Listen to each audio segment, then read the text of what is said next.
Good morning बच्चों।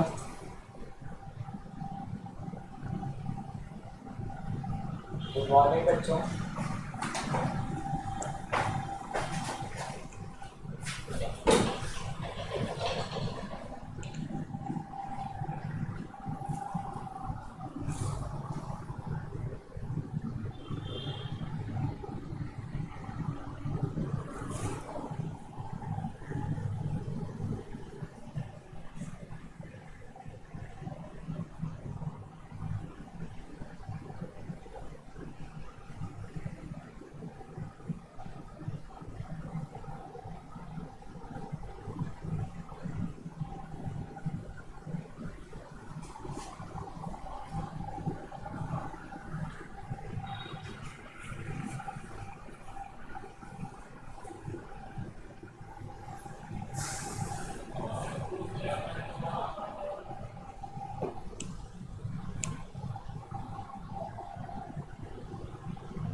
अभी बस 2 लोग ज्वाइन किए।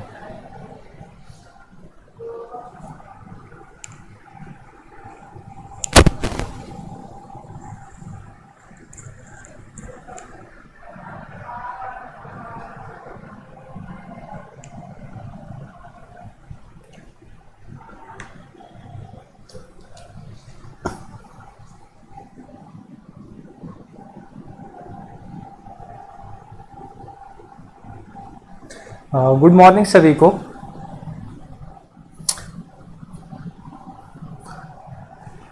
पहले जो जितने भी क्वेश्चन में दिया था ट्राई करने के लिए, उसमें किसी को कोई डाउट?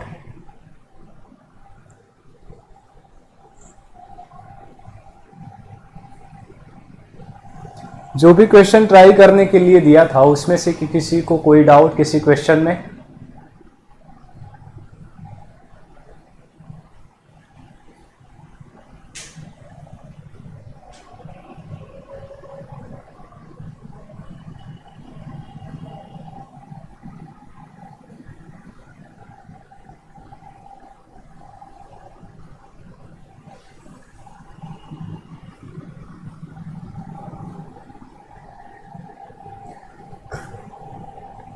ठीक है, कोई डाउट नहीं है तो फिर आगे कंटिन्यू करते हैं।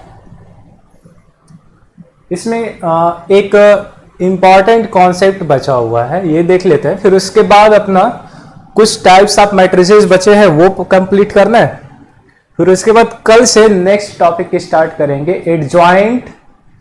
ठीक है, और ये एक इंपॉर्टेंट टॉपिक है तुम्हारा जेईई मेंस और जेईई एडवांस दोनों के पॉइंट ऑफ व्यू से। जो हम लोग एडजॉइंट पढ़ेंगे वो, और उसके बाद आएगा इनवर्स, कि किसी भी मैट्रिक्स का इनवर्स क्या होता है। तो ये 2 टॉपिक सबसे ज्यादा इंपॉर्टेंट है।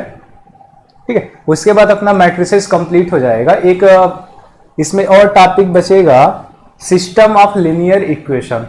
ठीक है, तो उसको हम डिटर्मिनेंट में पढ़ेंगे। जब डिटर्मिनेंट कंप्लीट हो जाएगा तो लास्ट में सिस्टम ऑफ लीनियर इक्वेशन उसी में पढ़ेंगे। तो अभी मैट्रिसेस में बस अपना 2 टॉपिक बचा हुआ है, एक एडजॉइंट और दूसरा इनवर्स। इसके बाद मैट्रिसेस कंप्लीट हो जाएगा। ठीक है,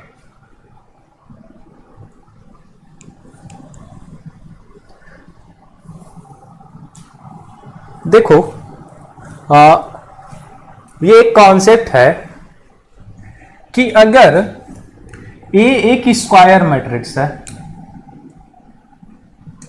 यहां पे है कि अगर ए एक स्क्वायर मैट्रिक्स है, ठीक है, तो ए और ए ट्रांसपोज इनका मल्टीप्लिकेशन करने पर जो भी मैट्रिक्स आएगा उसका अगर ट्रांसपोज लेते हैं, ए इंटू ए ट्रांसपोज का जो ट्रेस होगा, ट्रेस ऑफ ए मैट्रिक्स, ये इक्वल होगा मैट्रिक्स ए के सारे एलिमेंट के स्क्वायर के। ऐसे सपोज करो कोई एक मैट्रिक्स ए है जिसके एलिमेंट ये है A11, A12, A21, ऐसे एग्जांपल देख लेते हैं। इधर सॉल्व कर लेते हैं इसको।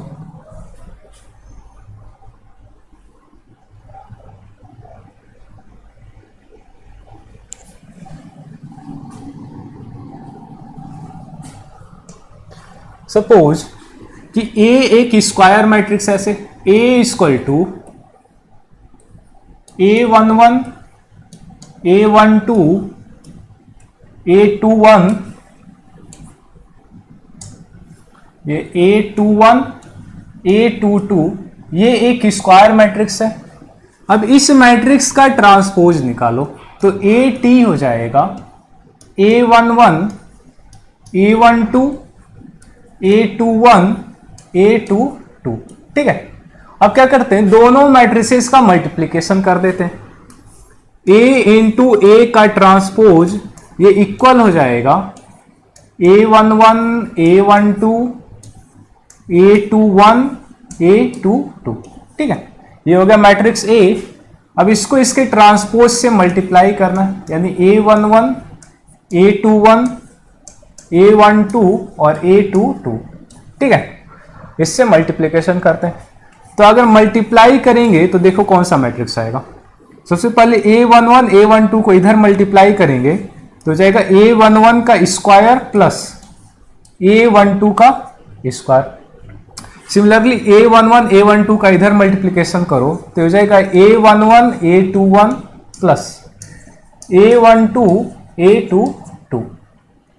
अब सेकेंड रो का इधर मल्टीप्लिकेशन करते हैं, तो सेकेंड रो को इसमें मल्टीप्लाई करोगे तो आएगा A11, A21 plus A12, A22।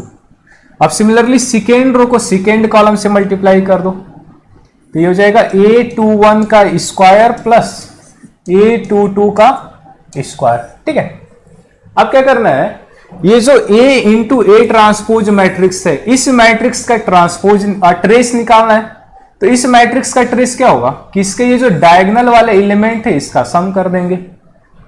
तो trace of A into A transpose ये इक्वल हो जाएगा इसके डायगोनल एलिमेंट का सम, यानी डायगोनल एलिमेंट है इसके A11 का स्क्वायर प्लस A12 का स्क्वायर प्लस A21 का स्क्वायर प्लस A22 का स्क्वायर। ठीक है, तो A इंटू ए ट्रांसपोज इसका ट्रेस आ गया ये सारा।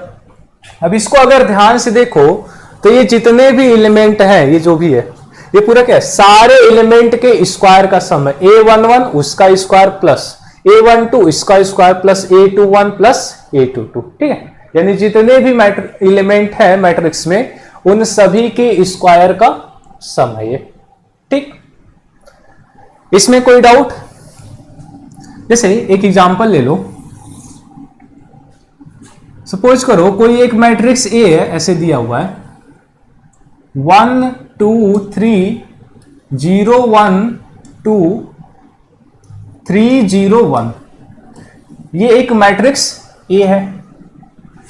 अब हमें निकालना है कि ट्रेस ऑफ ए ट्रांसपोज क्या होगा। ठीक है, ये एक स्क्वायर मैट्रिक्स गिवन था। अब स्क्वायर मैट्रिक्स जो है इसके A इंटू ए ट्रांसपोज जो मैट्रिक्स आएगा उसका ट्रेस निकालना है।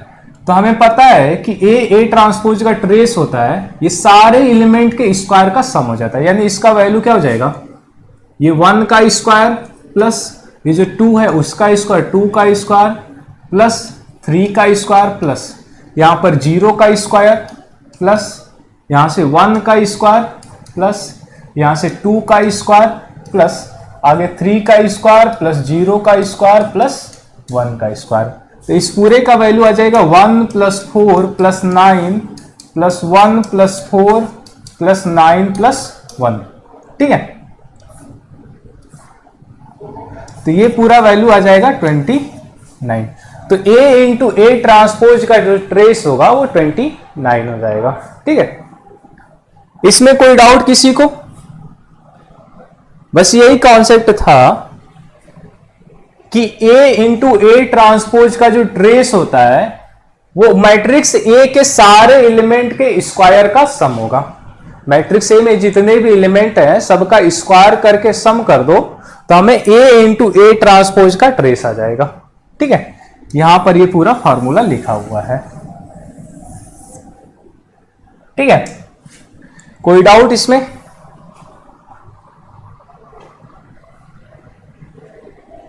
अब देखो एक क्वेश्चन इस पे कर लेते हैं। एक क्वेश्चन मैं कर देता हूं, उसके बाद सिमिलर एक क्वेश्चन है, इसको अपने से ट्राई कर लेना। सेम वही क्वेश्चन है, रिपीट हुआ है। यहां पर हमें बताना है क्वेश्चन में, how many 3x3 matrices M with entries 0 1 2 are दिए। ठीक है, यानी हम M कितने मैट्रिसेस बना सकते हैं, किससे बनाना है, 0 1 और 2, 0 और 1 2 इसका यूज करके कितने M मैट्रिसेस हम बना सकते हैं, जिसके लिए for which sum of diagonal entries of M transpose into M is 5। ठीक है, हमें क्या दिया हुआ है कि sum of diagonal entries of M transpose into M 5 है। तो हमें पता है कि सम ऑफ डायगोनल एंट्रीज क्या होता है, ट्रेस होता है। सम ऑफ डायगोनल एंट्रीज ये ट्रेस होता है, यानी trace of M transpose into M हमें दिया हुआ है कि M ट्रांसपोज इनटू M, इसका जो ट्रेस है ये 5 है। तो हमें बताना है कि ऐसे कितने मैट्रिसेस पॉसिबल होंगे जो 0 1 और 2 का यूज करके बनेगा, और ये 3x3 होना चाहिए। ठीक है, ये 3x3 होना चाहिए। तो अब बताओ, हमें पता है कि M ट्रांसपोज इनटू M इसका जो ट्रेस होता है वो मैट्रिक्स M के सारे एलिमेंट का स्क्वायर का सम होता है। मैट्रिक्स M के जितने भी एलिमेंट होंगे उसका सम होगा। तो मैट्रिक्स M में कितने नंबर ऑफ एलिमेंट होंगे, ये होगा 9। मैट्रिक्स M में 9 एलिमेंट होंगे और सभी के स्क्वायर का सम 5 आना चाहिए। तो अब देखो, ये जो एलिमेंट है ये क्या क्या हम पुट कर सकते हैं। जो मैट्रिक्स M होगा ये कुछ ऐसे होगा, 1 2 3 4 5 6 7 8 9, ये 9 एलिमेंट होंगे जो 0 1 2 में से पुट करना, और उनके स्क्वायर का सम 5 होना चाहिए। तो क्या क्या कॉम्बिनेशन हम यहां पर पुट कर सकते हैं। ठीक है, तो एक ऐसा कर सकते हैं कि 5 एलिमेंट इसमें से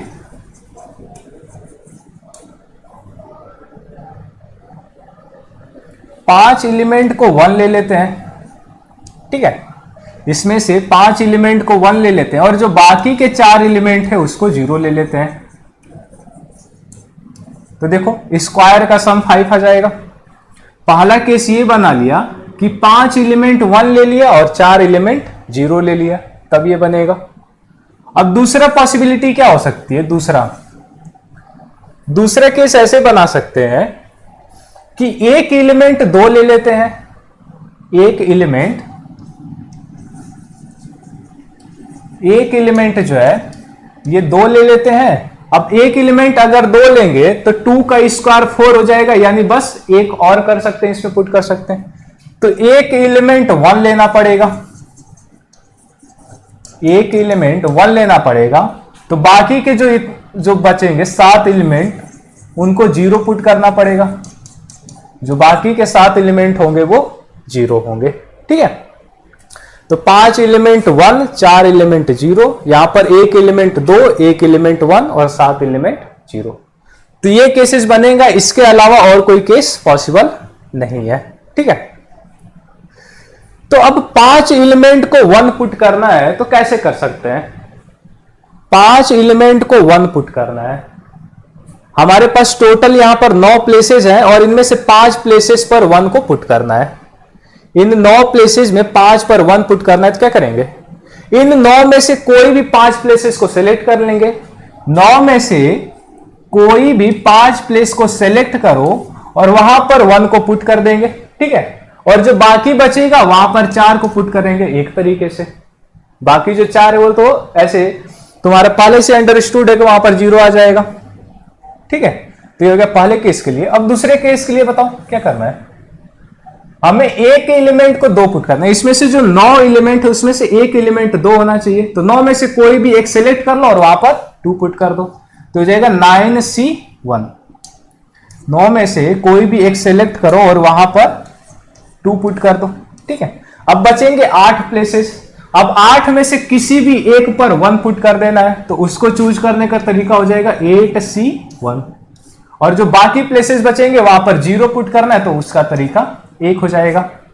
यानी ये जितने तरीके से हम पुट कर सकते हैं उतने ही मैट्रिक्स M बनेगा। तो यहां पर टोटल कितनी क्या आएगा, ये 9C5 का वैल्यू कैलकुलेट करो तो हो जाएगा 9 का फैक्टोरियल डिवाइडेड बाई 5 का फैक्टोरियल, 4 का फैक्टोरियल, तो हो जाएगा 9 into 8 into 7 into 6 divided by 4 into 3 into 2, तो 3 इंटू 2 ये कैंसिल, ये कैंसिल,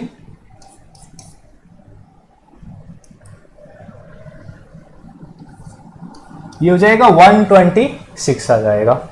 और इसका कैलकुलेशन करो तो ये तुम्हारा 72 आएगा, 9 इंटू 8 72 हो जाएगा। अब दोनों को 8 कर दो, देखो 198 आ गया। ठीक है, तो टोटल मैट्रिसेस हो जाएंगे 198। इसमें किसी को कोई डाउट?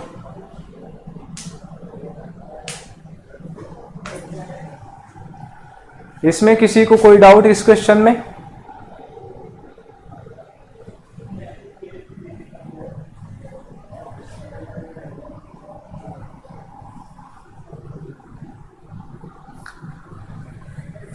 ये वाला क्वेश्चन अपने से ट्राई कर लेना लो।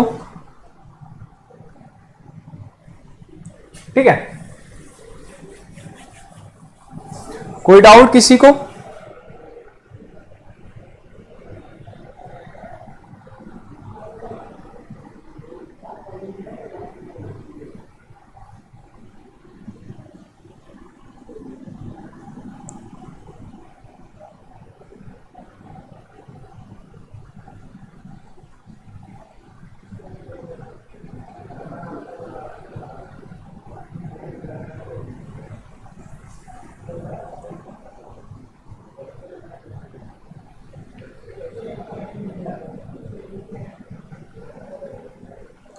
ठीक है, कोई डाउट नहीं है। अब नेक्स्ट देखो, नेक्स्ट टॉपिक है अपना कुछ मैट्रिसेस के टाइप पढ़ना है। ठीक है, कुछ मैट्रिसेस हैं जिनका टाइप पढ़ना है। तो इसमें पहला टाइप है कि ऑर्थोगोनल मैट्रिक्स क्या होगा। पहला है कि ऑर्थोगोनल मैट्रिक्स किसको बोलेंगे। ठीक है, तो अगर कोई एक मैट्रिक्स ए है, कोई भी एक मैट्रिक्स ए है और ये एक स्क्वायर मैट्रिक्स होना चाहिए, ये एक स्क्वायर मैट्रिक्स होना चाहिए। ठीक है, अब क्या है कि इस मैट्रिक्स ए को अगर इसके ट्रांसपोज के साथ, ये जो मैट्रिक्स ए है, अगर इसको इसके ट्रांसपोज के साथ मल्टीप्लाई किया जा रहा है, तो ये अगर एक आइडेंटिटी मैट्रिक्स आ जाए, जो मैट्रिक्स ए है उसको अगर इसके ट्रांसपोज के साथ मल्टीप्लाई किया जा रहा है, तो अगर एक आइडेंटिटी मैट्रिक्स आ जाए तो इस टाइप के मैट्रिक्स को ऑर्थोगोनल मैट्रिक्स बोलेंगे। ठीक है, जैसे ए इंटू ए ट्रांसपोज, या फिर ऐसे भी ए ट्रांसपोज इंटू ए, यह भी अगर एक आइडेंटिटी है तो मैट्रिक्स ए जो होगा इसको हम ऑर्थोगोनल बोलेंगे। ये एक ऑर्थोगोनल मैट्रिक्स होगा। ठीक है, तो ये पहला टाइप था कि ऑर्थोगोनल मैट्रिक्स क्या होता है। अगर मैट्रिक्स ए में उसके ट्रांसपोज से मल्टीप्लाई करने पर आइडेंटिटी आ जाए तो उस टाइप का मैट्रिक्स ऑर्थोगोनल कहलाएगा। ठीक है, अब नेक्स्ट देखो आइडेम्पोटेंट मैट्रिक्स क्या होता है। नेक्स्ट है आइडेम्पोटेंट मैट्रिक्स क्या होता है। तो इसमें है कि अगर ए स्क्वायर ए के इक्वल हो, आइडेम्पोटेंट मैट्रिक्स, अगर ए स्क्वायर ए हो तो इस टाइप के मैट्रिक्स को आइडेम्पोटेंट बोलते हैं। कोई मैट्रिक्स ए है और उसमें खुद से यानी उसका स्क्वायर करने पर फिर से वही मैट्रिक्स आ जाए, ए स्क्वायर करने पर वही मैट्रिक्स आ जाए, तो इस टाइप के मैट्रिक्स को आइडेम्पोटेंट बोलते हैं। और हम लोग एक क्वेश्चन देखे थे पहले, उसमें ए स्क्वायर ए के इक्वल आया था, तो हमने जब ए क्यूब निकाला था तो ए क्यूब को हमने लिखा था ए स्क्वायर इंटू ए, और हमें पता है कि ए स्क्वायर जो ए है तो ए स्क्वायर की जगह ए इंटू ए, और फिर से ये ए स्क्वायर बनेगा और ए स्क्वायर का वैल्यू ए हो जाएगा। यानी यहां से ए क्यूब जो है यह भी ए आ जाएगा। ए की पावर 4 अगर निकालेंगे तो यह भी ए आएगा, ए की पावर 5 निकालेंगे तो यह भी ए आ जाएगा, ए आएगा। ठीक है, तो यहां से एक कंक्लूजन हम निकाल सकते हैं कि अगर मैट्रिक्स आइडेम्पोटेंट है तो ए स्क्वायर इक्वल टू ए तो होगा ही, इसके साथ मैं ऐसा भी बोल सकता हूं कि a जो होगा ये इक्वल होगा a स्क्वायर के, ये इक्वल होगा a क्यूब के, ये इक्वल होगा a की पावर 4 के, और ये इक्वल होगा a की पावर 5 के, और ऐसे ही ये इक्वल हो जाएगा a की पावर k, और k कोई भी एक इंटीजर है, पॉजिटिव इंटीजर। ठीक है, कोई भी एक पॉजिटिव इंटीजर ले लो तो ये हमेशा सेम होगा। ठीक है, और यहां पर ये जो मैट्रिक्स A है, अगर इसका A स्क्वायर निकाल रहे हैं, A स्क्वायर कब पॉसिबल होगा? जब मैट्रिक्स A एक स्क्वायर मैट्रिक्स होगा, तभी तो A स्क्वायर निकाल सकते हैं ना। जैसे अगर मैट्रिक्स A मान लेते हैं एक स्क्वायर मैट्रिक्स नहीं है, ऐसे m/n का मैट्रिक्स है। ठीक है, मैट्रिक्स A एक m/n का मैट्रिक्स है, A एक m/n का मैट्रिक्स है, तब देखो क्या A स्क्वायर पॉसिबल होगा? A स्क्वायर का मतलब है A इंटू A में A को मल्टीप्लाई कर रहे हैं। अब ये जो मैट्रिक्स A है ये m/n का है, और ये जो है यह भी m/n का है। अब यहां पर देखो n और m ये एक दूसरे के इक्वल है ही नहीं, तो इसका मल्टीप्लिकेशन पॉसिबल नहीं हो पाएगा। ठीक है, तो A स्क्वायर तभी एग्जिस्ट करेगा जब मैट्रिक्स A एक स्क्वायर मैट्रिक्स होगा। ये तभी एग्जिस्ट करेगा जब A स्क्वायर एक स्क्वायर मैट्रिक्स होगा। ठीक है, कोई डाउट किसी को?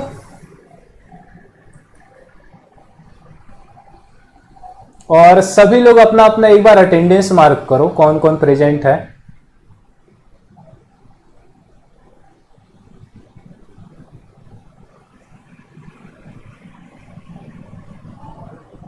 एक बार अपना अपना अटेंडेंस यहां पर मार्क करो।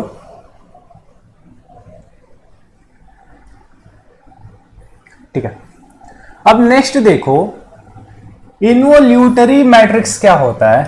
ठीक है, इन्वोल्यूटरी मैट्रिक्स किसको बोलेंगे? ठीक, तो अगर जैसे आइडेम्पोटेंट में ए स्क्वायर करने पर ए आ जा रहा था, ए स्क्वायर करने पर ए आ जा रहा था, लेकिन इन्वोल्यूटरी में क्या होगा? ए स्क्वायर जो है एक आइडेंटिटी मैट्रिक्स हो जाएगा।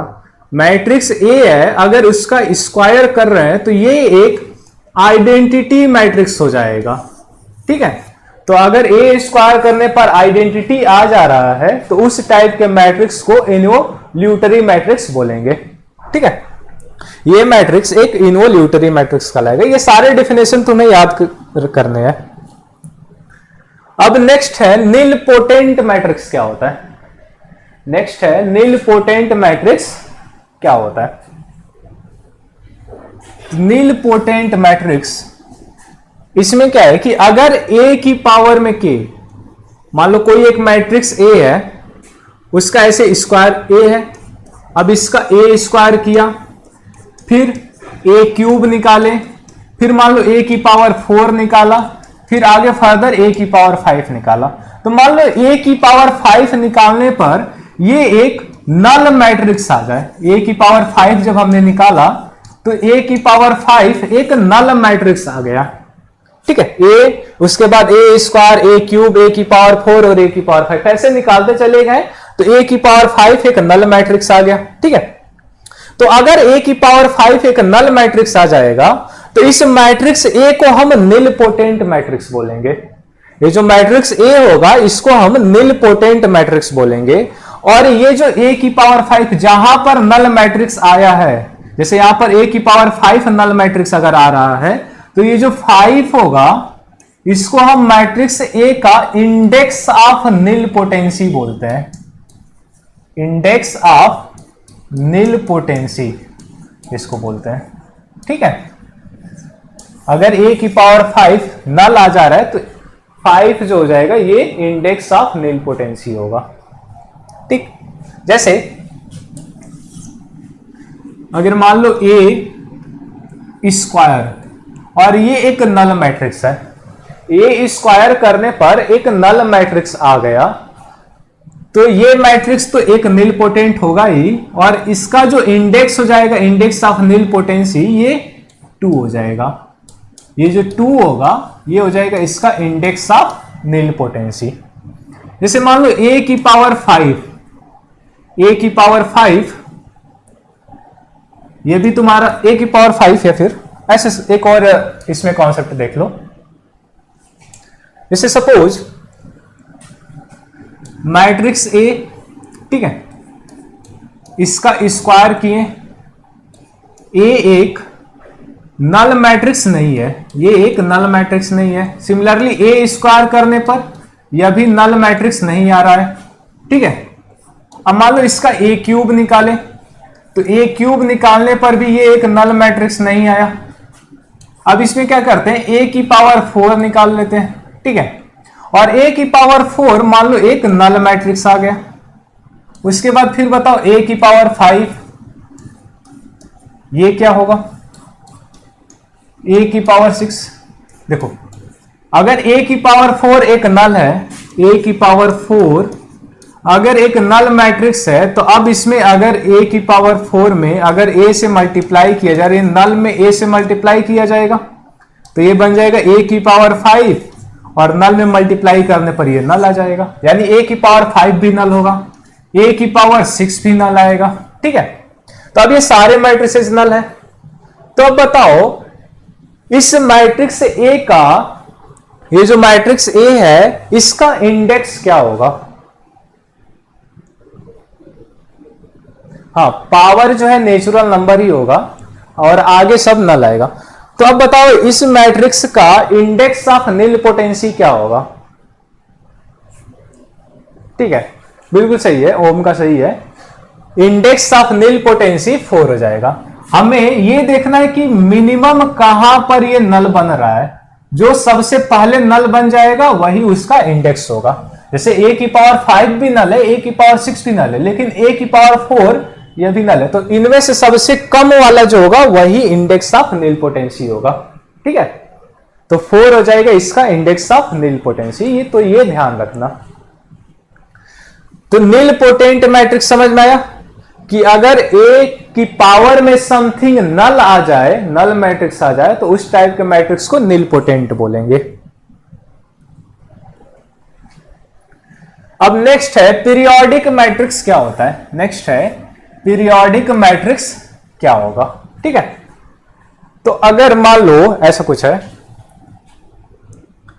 कि A एक मैट्रिक्स है, अब इस मैट्रिक्स का A स्क्वायर निकालें, फिर मान लो A क्यूब निकाला, फिर मान लो A की पावर 4 निकाला, और फिर A की पावर 5 निकाला।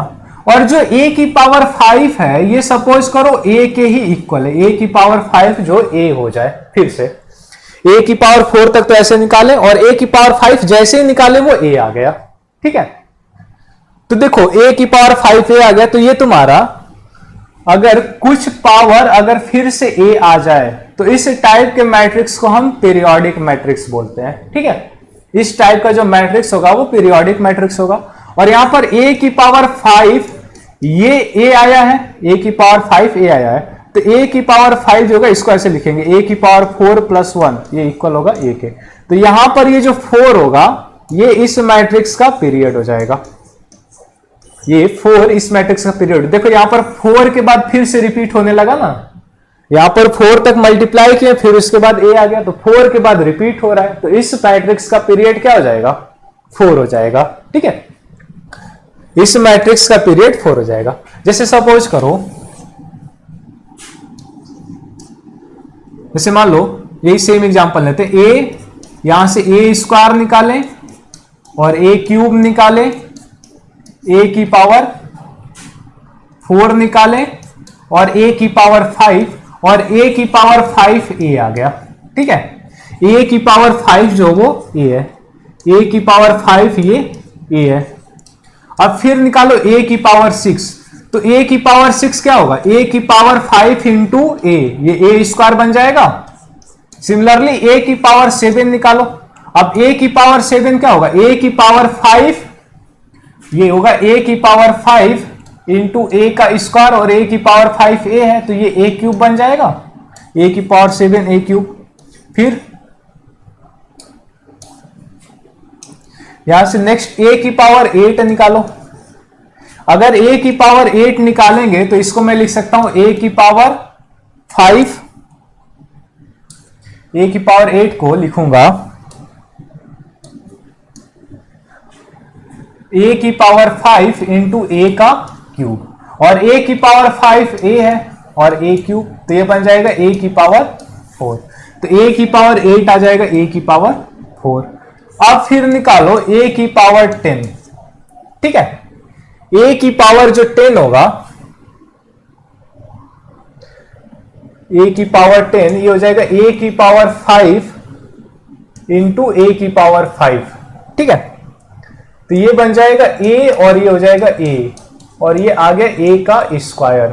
ठीक है, a की पावर 5 ये हो जाएगा a का स्क्वायर।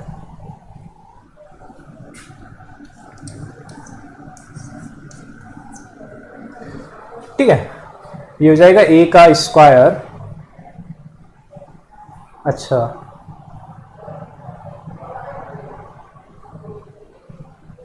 अच्छा तुम्हारा फिर से रिपीटेशन नहीं होगा, ए नहीं आएगा।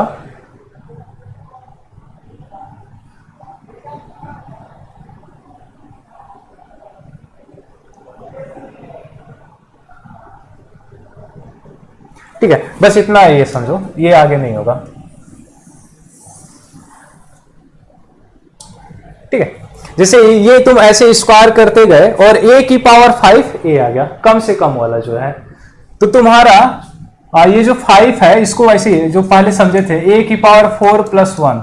ठीक है, ये a है, तो यहां पर ये जो 4 होगा इसको हम इसका पीरियड बोलेंगे। ठीक है, इसका हम इसको पीरियड बोलेंगे 4 को।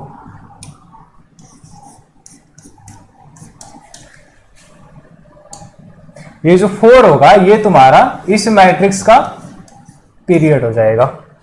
ठीक है, और सबसे कम से कम मिनिमम जहां पर ये a आ जा रहा है, सबसे मिनिमम जो a आ जा रहा है उसको हम इस मैट्रिक्स का पीरियड बोलेंगे। a की पावर 5 a आ गया, मान लो a की पावर, इसमें मान लो a की पावर 25, मान लो यह भी a आएगा, a की पावर 25 भी a होगा। ठीक है, a की पावर 25 भी a होगा और a की पावर 5 भी a आया, तो ये जो 5 मिनिमम जो सबसे पहले a आ गया है, यहां से हम इस मैट्रिक्स का पीरियड निकालेंगे, 25 वाले से नहीं निकालेंगे। ठीक है,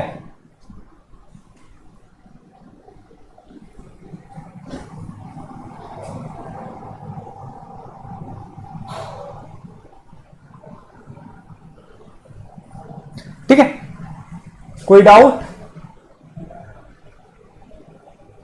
अच्छा, a की पावर 9 छोड़ दी थी बीच में,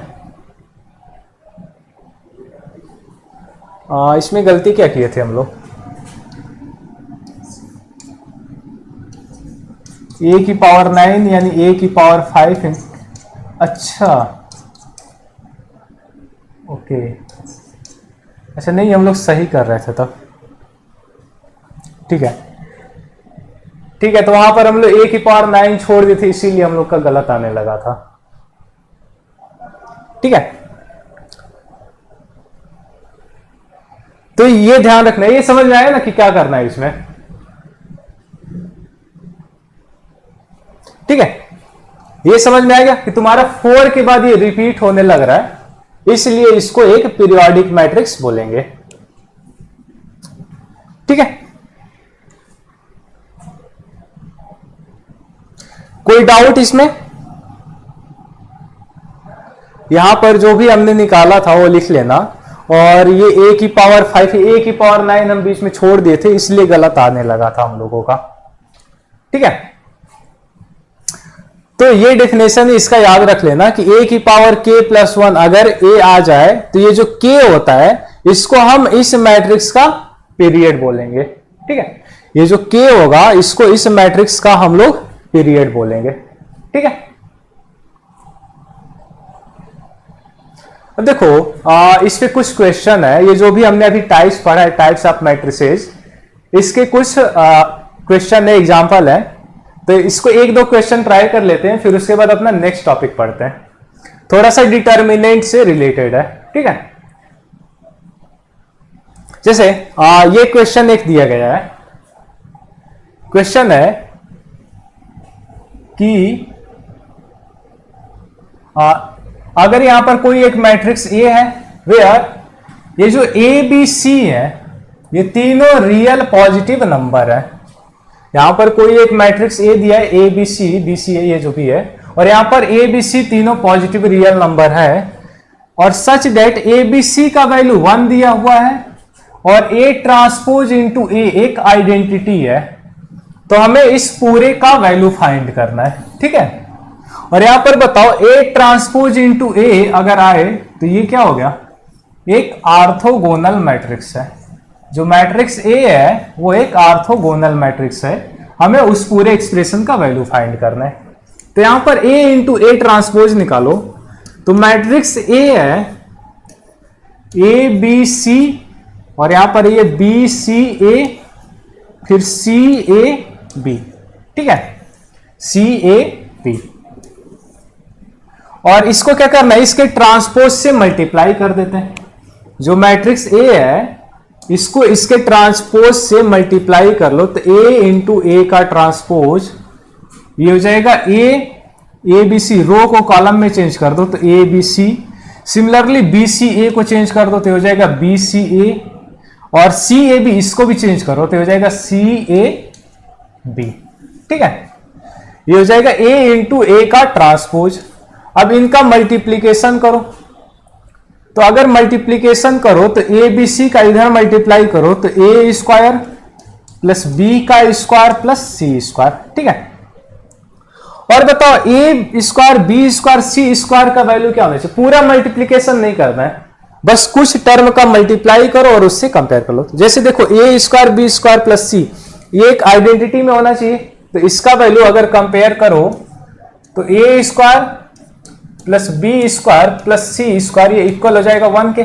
ठीक है, ये इनका मल्टीप्लीकेशन करने पर एक आइडेंटिटी होना चाहिए, और आइडेंटिटी कब बनेगा, जब ये वाला पूरा 1 होगा। अब उसके बाद इसका जो नेक्स्ट वाला टर्म होगा वो क्या आएगा, 0 आएगा। 0 आना चाहिए ना, तभी तो आइडेंटिटी बनेगा। तो नेक्स्ट टर्म निकालने के लिए ए बी सी को अब सेकेंड कॉलम से मल्टीप्लाई कर दो, तो यहां से देखो नेक्स्ट वाला टर्म आ रहा है A B plus B C plus C A, और हमें पता है सेकेंड टर्म 0 होना चाहिए, यानी A B plus B C plus C A ये इक्वल हो जाएगा 0 के। ठीक है, अब बाकी आगे निकालोगे तो सेम रिपीट होगा, और उसको निकालने की भी जरूरत नहीं है। ये दो चीजें पता चल गई, ये इन दोनों का वैल्यू पता चल गया, इसका यूज करके हम इस पूरे एक्सप्रेशन का वैल्यू निकाल सकते हैं। ठीक है, तो सबसे पहले बताओ अगर A B plus B C plus C A अगर ये 0 है तो a plus B plus C इस पूरे का क्यूब क्या होगा। अगर A B plus B C plus C A 0 है तो a plus B plus C का क्यूब क्या होगा, ये होता है A cube plus B cube plus C cube minus में 3ab। ठीक है, अगर a plus B plus C का क्यूब अगर ये 0 है तो ये इसके इक्वल हो जाता है। ठीक है, अब हमें क्या करना था, इस पूरे एक्सप्रेशन का वैल्यू निकालना है। हमें निकालना है ए क्यूब प्लस बी का क्यूब प्लस सी का क्यूब, और ये इक्वल हो जाएगा ए प्लस बी प्लस सी का क्यूब, और यहां पर हो जाएगा प्लस में 3ab। ठीक है, अब अगर मैं a plus B plus C का वैल्यू निकाल लूं, ए बी सी का वैल्यू तो हमें दिया है 1, बस इसका वैल्यू नहीं पता a प्लस बी प्लस सी, तो अगर इसका वैल्यू निकाल लूं तो हमारा पूरा एक्सप्रेशन का वैल्यू आ जाएगा जो फाइंड करना है। ठीक है, तो अब यहां पर क्या करो कि a plus B plus C का वैल्यू निकालते हैं, तो उसके लिए क्या करेंगे, ऐसे कर दो a plus B plus C का होल स्क्वायर कर दो, तो इस पूरे का होल स्क्वायर क्या होगा, ये होगा a स्क्वायर प्लस बी का स्क्वायर प्लस सी का स्क्वायर प्लस 2 टाइम्स ये हो जाएगा A B plus B C plus C A. ठीक है, और यहां पर देखो हमें A square B square C square का वैल्यू पता है और इसका वैल्यू पता है, दोनों वैल्यू यहां से सब्स्टिट्यूट करो तो ये इक्वल हो जाएगा 1 के। ए प्लस बी प्लस सी का जो होल स्क्वायर है ये इक्वल हो जाएगा 1 के। ठीक है, तो अब यहां से ए प्लस बी प्लस सी का वैल्यू ये +1 या फिर -1, बताओ इसमें से क्या आएगा, +1 लेंगे या फिर -1, कौन सा वैल्यू लेंगे।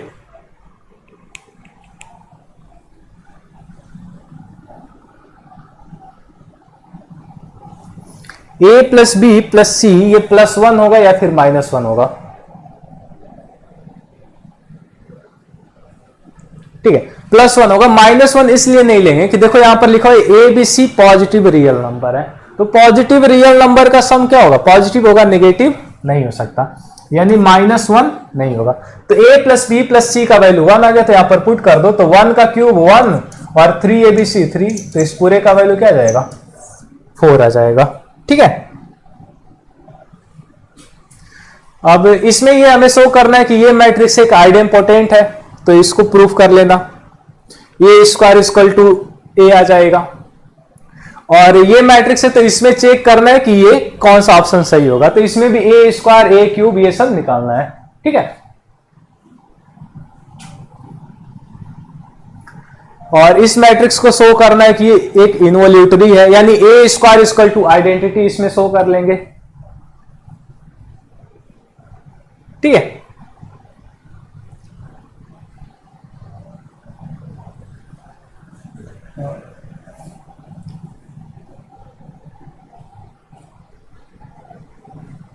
देखो ये सारे क्वेश्चन एक बार तुम लोग अपने से ट्राई कर लेना, ज्यादा डिफिकल्ट क्वेश्चन है जो पहले हम लोग पढ़ चुके हैं ना, वही सारे प्रॉपर्टी वगैरह सब मेथड यूज करना है, तो उनका यूज करके क्वेश्चन हो जाएगा। और एक क्वेश्चन ये है, थोड़ा सा ऐसे देखने में अजीब सा लग रहा है लेकिन बहुत इजी है, इसमें तुम्हारा सीक्वेंशियल सीरीज का यूज होगा, और सीक्वेंशियल सीरीज में भी बस सम ऑफ एपी होगा, सम ऑफ एपी का यूज इसमें बस करना है, तुम्हारा ये पूरा क्वेश्चन बन जाएगा। ऐसे देखने में पूरा एक्सप्रेशन लग रहा है कि क्या लिखा हुआ है, समेशन समेशन समेशन करके, लेकिन बहुत इजी क्वेश्चन है, तो इसको भी ट्राई कर लेना लोग। ठीक है, और बाकी सब आसान है। तो अपना थोड़ा सा आज का नेक्स्ट टॉपिक कवर कर लेते हैं, ये तुम्हारा कल जो टॉपिक पढ़ेंगे एडजॉइंट, उसके लिए बेस है। तो डिटर्मिनेंट का ऐसे एक इंट्रोडक्शन कर लेते हैं, जो कि अभी पढ़ना है, अलग से इसको पढ़ेंगे अलग चैप्टर में, लेकिन कल एडजॉइंट हम लोग पढ़ेंगे, या फिर आगे जो इनवर्स आएगा उसमें डिटर्मिनेंट का यूज होता है, तो इसीलिए इसका एक छोटा सा इंट्रोडक्शन देख लेते हैं। ठीक है, तो सबसे पहले तो कोई भी एक मैट्रिक्स है, उस मैट्रिक्स का डिटर्मिनेंट निकालना सबको आता ही है, डिटर्मिनेंट निकालना सबको आता है। ठीक है, जैसे अगर मान लो कोई एक मैट्रिक्स ए है ऐसे, और एक स्क्वायर मैट्रिक्स का ही डिटर्मिनेंट पॉसिबल होता है, ये ध्यान रखना। अगर डिटर्मिनेंट निकालना हो तो स्क्वायर मैट्रिक्स का ही डिटर्मिनेंट निकलता है, रेक्टेंगुलर का नहीं। तो मान लो कोई एक मैट्रिक्स है 1 0 1 2 1 0 3 0 1। ठीक है, ये एक मैट्रिक्स है जो 3/3 का स्क्वायर मैट्रिक्स है। तो इस मैट्रिक्स ए का जो डिटर्मिनेंट होगा उसको हम ऐसे रिप्रेजेंट करते हैं, ये जो है ये रिप्रेजेंट करता है डिटर्मिनेंट ऑफ ए। इसको मॉड मत पढ़ना, ये होता है डिटर्मिनेंट। मैट्रिक्स के केस में इसको डिटर्मिनेंट पढ़ते हैं, ये मॉड नहीं होता है। ठीक है, तो हो जाएगा डिटर्मिनेंट ऑफ ए। जो मैट्रिक्स ए है उसके डिटर्मिनेंट को ऐसे रिप्रेजेंट करेंगे, और जो डिटर्मिनेंट ऑफ ए होता है ये एक स्केलर वैल्यू होता है, ये जो है एक स्केलर होता है, ए का जो डिटर्मिनेंट आएगा वो एक स्केलर होता है। अब इस मैट्रिक्स का जो डिटर्मिनेंट होगा इसको कैसे निकालेंगे? तो हमें पता है जो डिटर्मिनेंट ए है इसको ऐसे पहले रिप्रेजेंट करते हैं, जैसे ये देखो तुम्हारा स्क्वायर ब्रैकेट में इसको सब लिख रहे थे, अरेंज कर रहे थे। अब डिटर्मिनेंट में क्या होगा कि ऐसे दो लाइन होगी और इनके बीच में ऐसे नंबर लिख देंगे, 1 0 1 2 1 0 और यहां पर 3 0 1। ठीक है, दो ऐसे लाइन होगी और उसमें ए को लिख देंगे। और इसका अब वैल्यू निकालना है तो कैसे करते हैं कि मान लो ए रो जो है इसमें एक्सपेंशन कर लेते हैं इसका यूज करके। तो यहां पर पहले 1 ले लिया, ये 1 ले लिया। अब इस रो को छोड़ करके और इस कॉलम को छोड़ करके, जैसे 1 लिए हैं तो ये वाला रो नेग्लेक्ट करेंगे और ये, और उसके बाद इनका ऐसे क्रॉस मल्टीप्लीकेशन कर देते हैं, तो ये हो जाएगा 1 और माइनस में 0।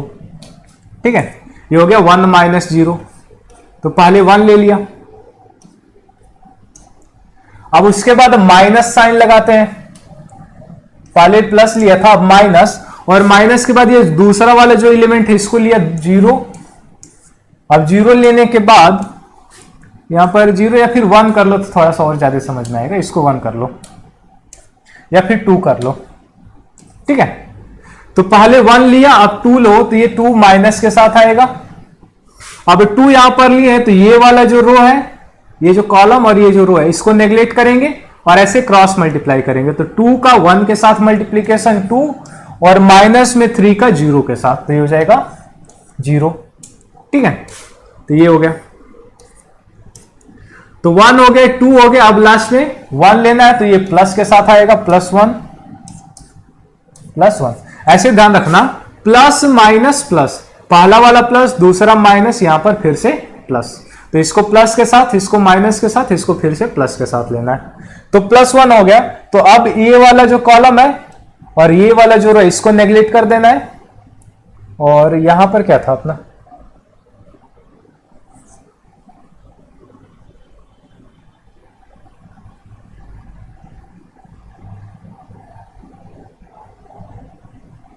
यहां पर जो भी क्या था, 1 था, 1, ठीक है, ठीक है। तो ये कॉलम और इस रो को नेग्लेक्ट कर दिया। अब इसको क्रॉस मल्टीप्लाई करो, तो 2 इंटू 0, ये हो जाएगा 0, ये हो जाएगा 2 इंटू 0 0, और माइनस में 3 आ जाएगा, ठीक है। तो इस पूरे डिटर्मिनेंट का वैल्यू आ जाएगा, इसका कैलकुलेशन करो, 1 माइनस में 4 माइनस में 3, यानी हो जाएगा -6। तो ये जो मैट्रिक्स था, इस मैट्रिक्स का जो डिटर्मिनेंट होगा वो हो जाएगा -6। डिटर्मिनेंट का, ये जो डिटर्मिनेंट है, इसका वैल्यू हो जाएगा -6, ठीक है।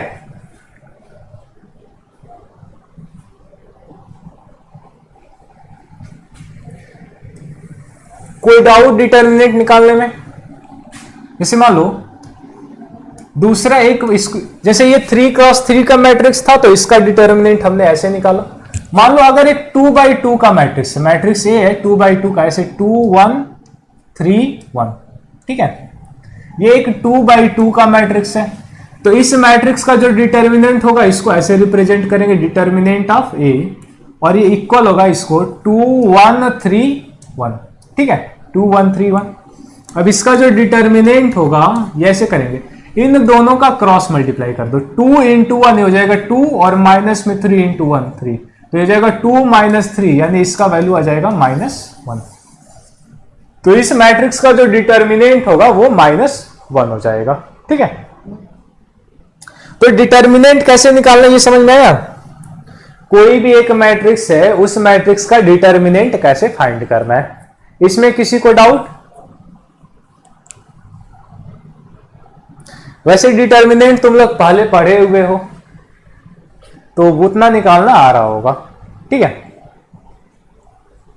अब नेक्स्ट थोड़ा सा ध्यान दो, माइनर क्या होता है? कोई भी एक डिटर्मिनेंट है, तो उस डिटर्मिनेंट का माइनर क्या होता है?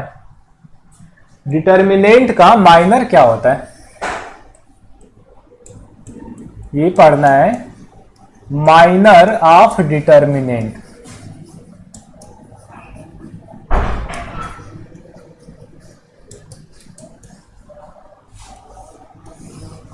ठीक है, तो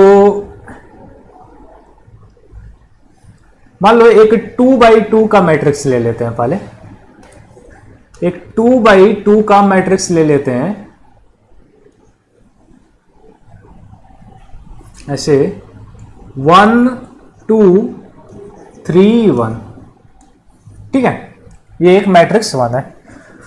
अब मान लो यहां वाला जो एलिमेंट है 1, ये जो 1 है यहां पर, इस 1 का माइनर हमें निकालना है। ये जो 1 है यहां पर, इसका माइनर निकालना है। तो ये देखो फर्स्ट और फर्स्ट कॉलम है, तो इसको M11 से रिप्रेजेंट करेंगे। इसका जो माइनर होगा 1 का, इसको M11 से रिप्रेजेंट करेंगे, और ये इक्वल होगा।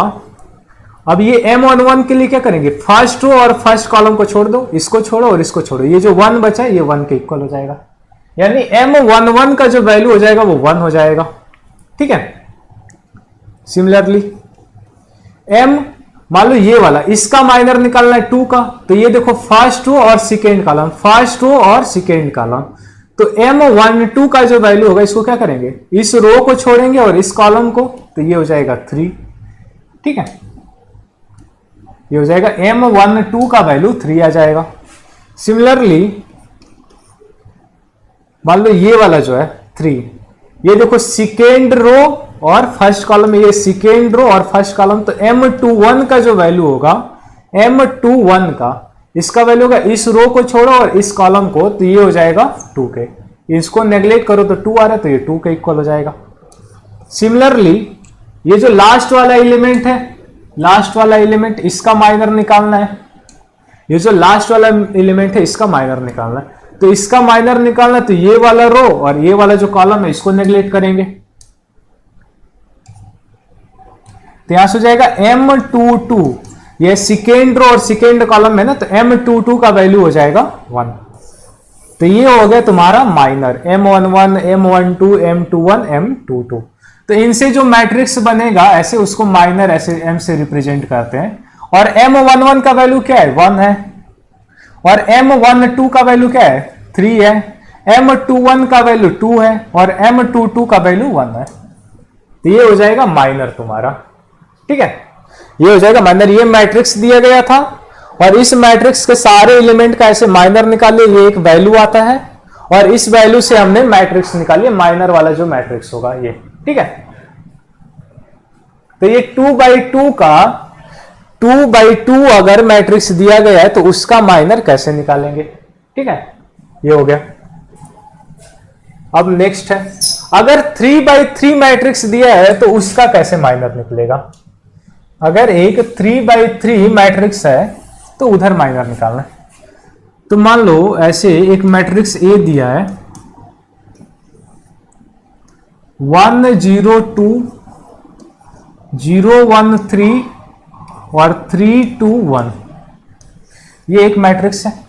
अब मान लो ये वाला हमें M11 का वैल्यू फाइंड करना है, M11 का वैल्यू फाइंड करना है। ठीक है, M11 फर्स्ट रो और फर्स्ट कॉलम, तो ये फर्स्ट रो को नेग्लेक्ट करो और फर्स्ट कॉलम को नेग्लेक्ट करो, तो उसके बाद बचेगा ये 1। ठीक है, 1 3 2 1 ये बचेगा। हमें फर्स्ट रो और फर्स्ट कॉलम को नेग्लेक्ट कर देना है, तो 1 3 2 1 बचेगा, तो ये हो जाएगा 1 3 2 1 इस पूरे का डिटर्मिनेंट। ठीक है, M11 जो होगा 1 3 2 1 का डिटर्मिनेंट हो जाएगा। अब इसका डिटर्मिनेंट का वैल्यू क्या होगा, 1 3 2 1 का, हमें ऐसे क्रॉस मल्टीप्लाई कर दो तो हो जाएगा 1 माइनस में 6 यानी -5। तो M11 का वैल्यू आ जाएगा -5। ठीक है, इसमें कोई डाउट।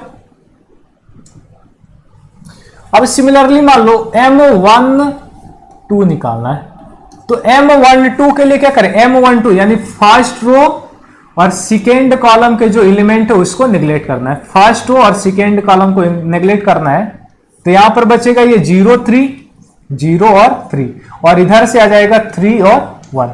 तो इसका अगर डिटर्मिनेंट निकालो तो ये हो जाएगा -9, यानी M12 का वैल्यू क्या आ गया, -9 हो गया। M12 का वैल्यू -9 हो गया।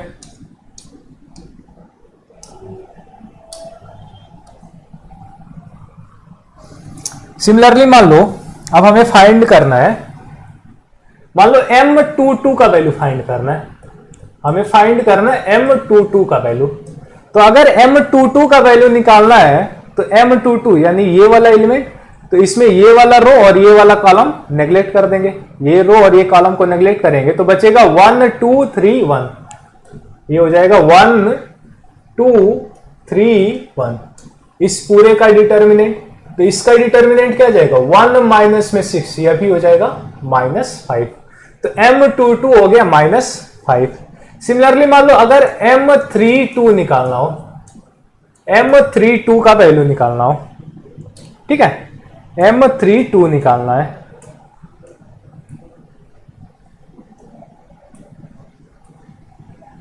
तो M32 अगर निकालना है तो क्या करेंगे, M32 ये होगा, M32 ये होगा, तो इस ये जिस रो और जिस कॉलम में उसको नेग्लेक्ट कर देना, इसको नेग्लेक्ट कर देंगे, तो बचेगा ये 1 2 0 3 बचेगा, यहां पर 1 2 0 3, और इसका डिटर्मिनेंट हो जाएगा 3 हो जाएगा, यानी M32 का वैल्यू 3 आ गया। ठीक है, तो ऐसे अगर कोई भी एक माइनर निकालना हो तो निकल जाएगा, किसी भी एलिमेंट का अगर माइनर निकालना हो तो वो निकल जाएगा। इसमें से मान लो हमें ये वाला 1 जो है इस एलिमेंट का माइनर निकालना है, M33 निकालना है। तो M33 निकालने के लिए क्या करेंगे, ये वाला जो एलिमेंट है इसका माइनर निकालना है, यानी ये वाला रो और ये वाला कॉलम छोड़ देंगे तो हो जाएगा 1 0 0 1। तो इसका जो माइनर का वैल्यू हो जाएगा 1 हो जाएगा, M33 का वैल्यू 1 हो जाएगा। ठीक है, M33 का वैल्यू 1 हो गया। तो अब ये सारे एलिमेंट से जो मैट्रिक्स बनेगा वही क्या हो जाएगा, माइनर हो जाएगा, इस मैट्रिक्स का माइनर हो जाएगा। तो माइनर निकालने में किसी को कोई डाउट, कोई दिक्कत? 2/2 का मैट्रिक्स दिया गया हो तो उसका माइनर कैसे निकालेंगे, या फिर 3/3 का मैट्रिक्स दिया है तो उसका माइनर कैसे निकालेंगे। जैसे ये सारे एलिमेंट को निकालने के बाद यहां पर पुट कर देंगे, जो माइनर वाला मैट्रिक्स होगा ये ऐसे बन जाएगा, M11 M12 यहां पर आएगा, फिर यहां पर आएगा M13, यहां पर आएगा M21 M21 M22 M23, यहां पर M31 M32 और M33। तो ये हो जाएगा मैट्रिक्स का माइनर मैट्रिक्स हो जाएगा। ठीक है, तो ये सारे वैल्यूज निकाल करके बस यहां पर पुट कर दो, जो तुम्हारा माइनर होगा वो आ जाएगा। तो इसमें किसी को कोई डाउट कि माइनर कैसे निकालना है?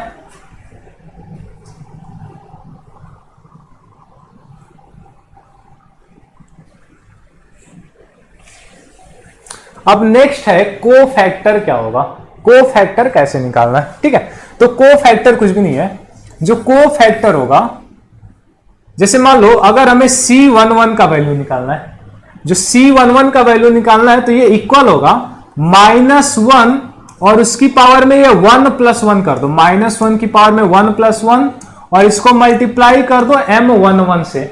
जो हमने अभी माइनर निकाला था M11, उसी से तुम्हारा ये कोफैक्टर C11 आएगा। ठीक है, तो कोफैक्टर C11 निकालना तो क्या करेंगे, -1 की पावर में 1 + 1 M11 हो जाएगा।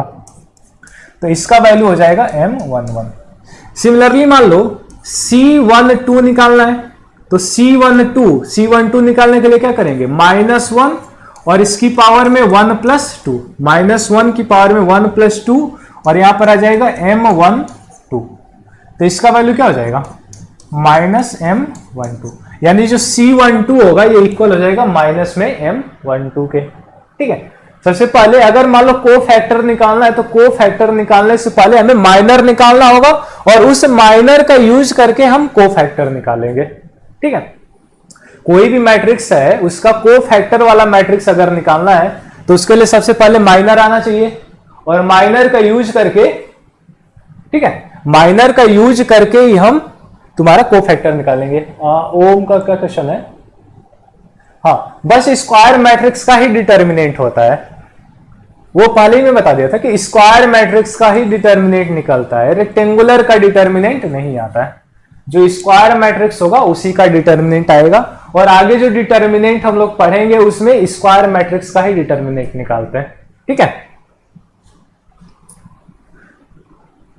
तो हो गया। तो C11 ये जो कोफैक्टर निकालना था ये आ गया C12। सिमिलरली मान लो अगर C31 निकालना हो, अगर C31 निकालना है तो हो जाएगा -1 और इसकी पावर में 3 + 1, ये जो 3 और +1 और यहां पर आ जाएगा M31। ठीक है, C31 ये हो जाएगा -1 की पावर में 3 + 1 और M31। तो इसका वैल्यू क्या हो जाएगा, M31। ठीक है, यानी अगर C31 निकालना है तो इसका वैल्यू हो जाएगा M31 और कोफैक्टर वाला जो मैट्रिक्स होगा उसको ऐसे रिप्रेजेंट कर देंगे, C हो जाएगा C11 C12 C13, ये हो जाएगा C21 C22 C23 और C31 C32 और C33। तो ये हो जाएगा तुम्हारा कोफैक्टर वाला मैट्रिक्स। ठीक है, तो यहां पर देखो यही लिखा Cij जो का जो वैल्यू होगा -1 की पावर में i + j और Mij होगा, यही हम लोग यहां पर समझे हैं। ठीक है, तो कोफैक्टर वाला मैट्रिक्स ऐसे निकल जाएगा। कोई डाउट कोफैक्टर मैट्रिक्स कैसे निकालना है, माइनर वाला मैट्रिक्स कैसे निकालना है? कोई डाउट इसमें?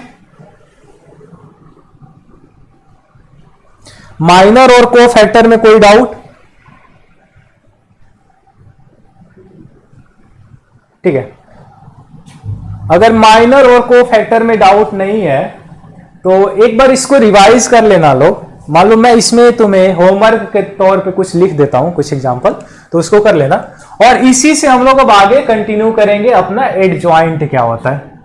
तो मान लो अगर ये कोई एक मैट्रिक्स ए दिया था, उसका कोफैक्टर ए आ गया, अब उस मैट्रिक्स का एडजॉइंट निकालना, तो उसको ऐसे ए डी जे ए से रिप्रेजेंट करते हैं। और क्या ये जो कोफैक्टर वाला मैट्रिक्स है उसका बस ट्रांसपोज ले लो, बस कोफैक्टर तक पढ़ लिए, बस उसका ट्रांसपोज निकालोगे तुम्हारा मैट्रिक्स ए का एडजॉइंट आ जाएगा। बस इतना ही कल आगे पढ़ना है, उसके बाद कुछ प्रॉपर्टीज वगैरह है तो ये कल देखेंगे हम लोग।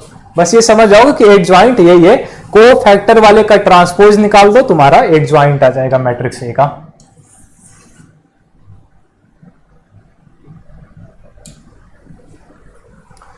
ठीक है,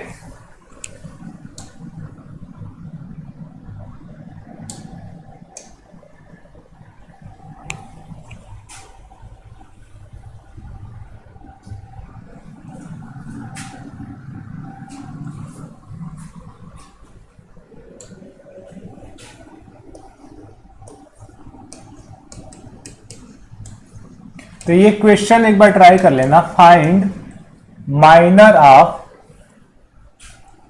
ए इक्वल टू 1 2 3 4, दूसरा मैट्रिक्स ए इक्वल टू, पहला हो गया ये, दूसरा एम इक्वल टू 1 2 3 -1 2 -3 4 5 -6। ठीक है, इस मैट्रिक्स का माइनर निकालना है। तीसरा ए इक्वल टू 1 0 0 0 1 0 और 0 1 2, इस मैट्रिक्स का माइनर निकालना है। और माइनर एंड कोफैक्टर दोनों ही कर लो, एक ही बात हुआ। फाइंड माइनर एंड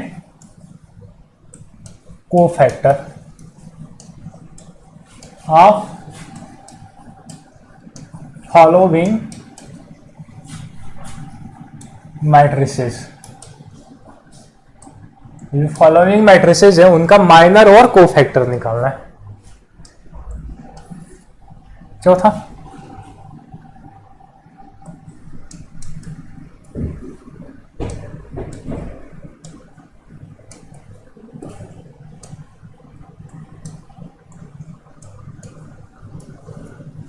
ठीक है, तो ये सारे क्वेश्चन ट्राई कर लेना तो तुम्हारा माइनर आ जाएगा।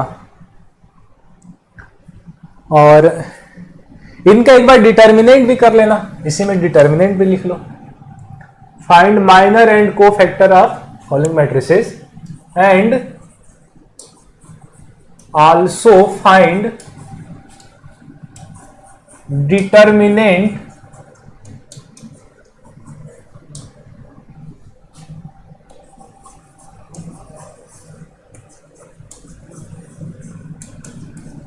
जितने भी मैट्रिसेस उनका डिटर्मिनेंट भी फाइंड करना है। ठीक है,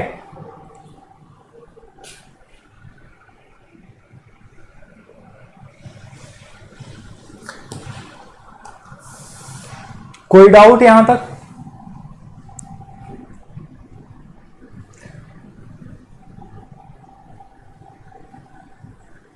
जो एम आई जे होगा वो जो माइनर वाला मैट्रिक्स होगा उसका एलिमेंट होगा। ठीक है, एम आई जे माइनर वाले मैट्रिक्स का एलिमेंट होगा। ठीक है, कोई डाउट किसी को? ठीक है, तो तुम लोग का जो सॉल्यूशन वाला पेपर हुआ था, मैं फंक्शन वाला जो पेपर हुआ था उसका मैं सॉल्यूशन शेयर कर देता हूं अभी, तो उसको देख लेना लो। ठीक है, जो भी फंक्शन का पेपर हुआ है उसका मैं सॉल्यूशन सेंड कर देता हूँ। और ज़्यादा अच्छे मार्क्स नहीं आए हैं किसी को तो मेहनत करने की ज़रूरत है बहुत ज़्यादा।